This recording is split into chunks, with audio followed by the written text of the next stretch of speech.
Last year, Ford finally redesigned the long-overdue Ranger, and everyone thought that the new model would quickly catch up with fierce rivals like the Tacoma and Colorado. Well, things are not going as planned. Sales numbers are still incredibly low, and it seems like buyers have completely lost their interest in this midsize pickup. Why is this happening? Well, we've found out that the Ford Ranger is not selling for these 6 reasons. So without further ado, let's start the countdown. Number 6. Production issues. Remember reports from the last quarter of 2023 when everyone was talking about the Ranger's record low sales? Then February came and the Blue Oval Company broke another negative record. It managed to sell, believe it or not, 0 Rangers during this month, and apparently, part of the reason was production issues. According to our reliable sources, the production was constrained even before the UAW strike, when the complete Michigan plant was shut down for weeks. Well, it turns out that Ford never managed to overcome these issues as they continued long after the UAW strike ended. Officials never came up with a real reason, but many suspect that Ford was conducting additional quality checks before shipping, which seems to have become a regular thing in the Blue Oval Company. Namely, the same thing already happened with a few more redesigned or refreshed models, including the F-150 full-size pickup, while the company also stopped delivering the F-150 Lightning after it discovered problems with the headlights. And if we take into account the fact that every single model year of the Ranger was recalled for something over the last decade or so, it seems pretty clear why Ford needed to do this, because otherwise, we wouldn't think of catching up with the competition. After all, the company has been losing billions of dollars annually over the last several years on recalls, while those additional quality checks and resulting fixes were estimated at $1 billion. Number 5. Prices. But you know what?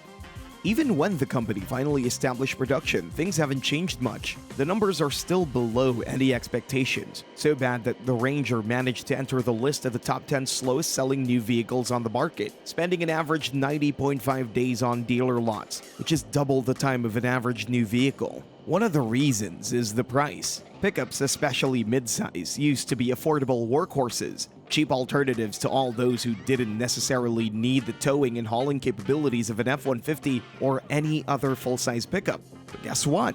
The Ranger isn't cheap anymore. If you look at the current pricing, even the most basic version, the XL trim, costs nearly $35,000. For comparison, the Colorado is a little bit over $31,000 in the entry-level variant, while the base V6-powered Nissan Frontier is still $3,000 cheaper than the base Ranger.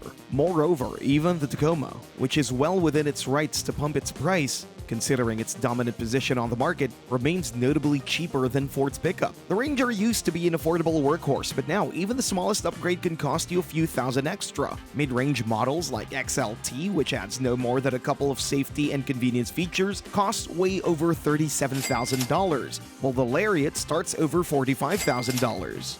That's too much for a midsize pickup, even if you're a die-hard Ford fan. Midsize pickups used to be affordable, but it looks like that position has been taken by the Maverick, which starts in the mid-20,000s. Number 4. Recalls. The Ranger was redesigned recently, and you know what they say for the initial model years. You should avoid them, as it usually takes time to fix the errors. That could be one of the reasons for the lack of demand for the new Ford Ranger, but only if you don't take into account the fact that there have been an impressive number of recalls in the Ranger's recent history. Practically, it's impossible to find a model year of this midsize pickup that hasn't been recalled, as we've already mentioned. Just remember last year's troubles with the windshield. Ford recalled more than 24,000 of these pickups back to dealerships to get their windshields repaired.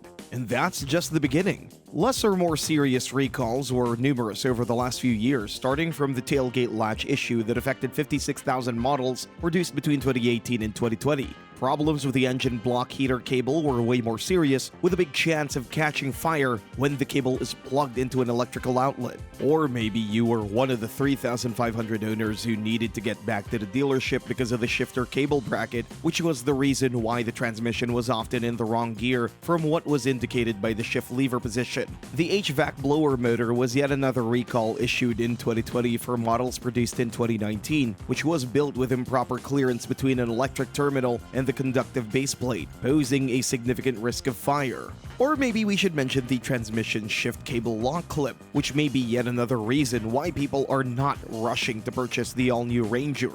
Number 3. Engine issues.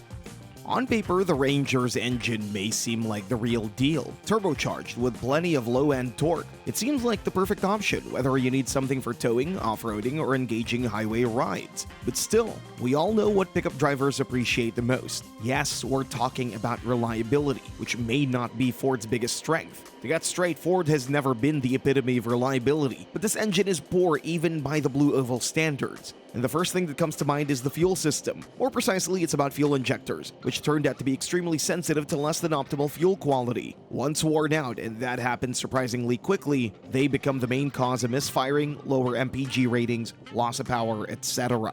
Another typical Ranger issue is black smoke coming out of the exhaust pipe for various reasons. Damaged piston rings and valve seals, turbocharger issues. There are various potential reasons, but what concerns Ranger owners probably the most is engine overheating, which has become a pretty common issue with Ranger and other Ford models that use this engine. Once again, potential causes are numerous, starting from a malfunctioning thermostat or malfunction of other parts of the cooling system. Last but not least, faulty turbo wastegates, as many Ford models suffered from premature turbocharger issues over the last couple of years. The recent redesign also brought a new powertrain option, the 2.7-liter V6, which isn't immune to problems either, mainly in terms of the problematic valves that cause loss of power or even inability to start.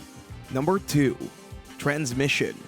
The Ranger may be redesigned, but not all of its parts are new. For example, the base engine is the same, just like the 10-speed automatic transmission is, and that's been another problematic part of Ford's midsize pickup for a while. Among common problems with this gearbox, owners mentioned slipping gears and dragging clutch, as well as a burning smell while driving. Rough gear changes have been reported too. Once again, we're talking about premature issues. One of the owners reported transmission problems already after 50,000 miles, with complaints about slipping gears, clunked shifts, and other things. Allegedly, most of the problems occurred before reaching operating temperature, which may indicate a potential transmission problem in the near future. And the problem with transmission is that repairs and replacements usually cost a fortune. Clearly, that's one of the reasons why buyers are not delighted with the new generation and why they'd rather choose some other option on the market, as most rivals didn't have transmission issues so far. Number 1. The new Ranger isn't exactly all new.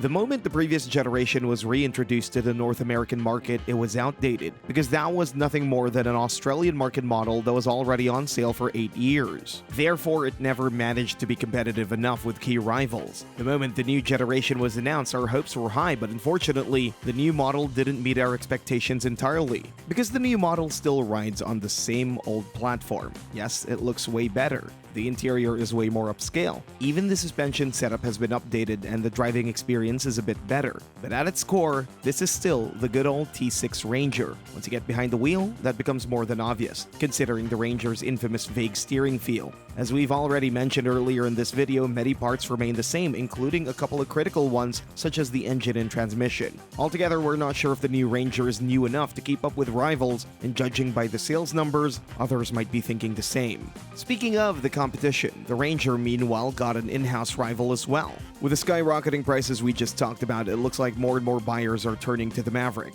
Yes, it may not be as capable in terms of towing or off-roading, but on the other hand, it is more efficient, easier to drive, and significantly cheaper. We feel like the Ranger isn't good enough to justify the gap, especially if we consider that there's also the F-150 out there, just for a few $1,000s more. Thanks for watching and see you next time.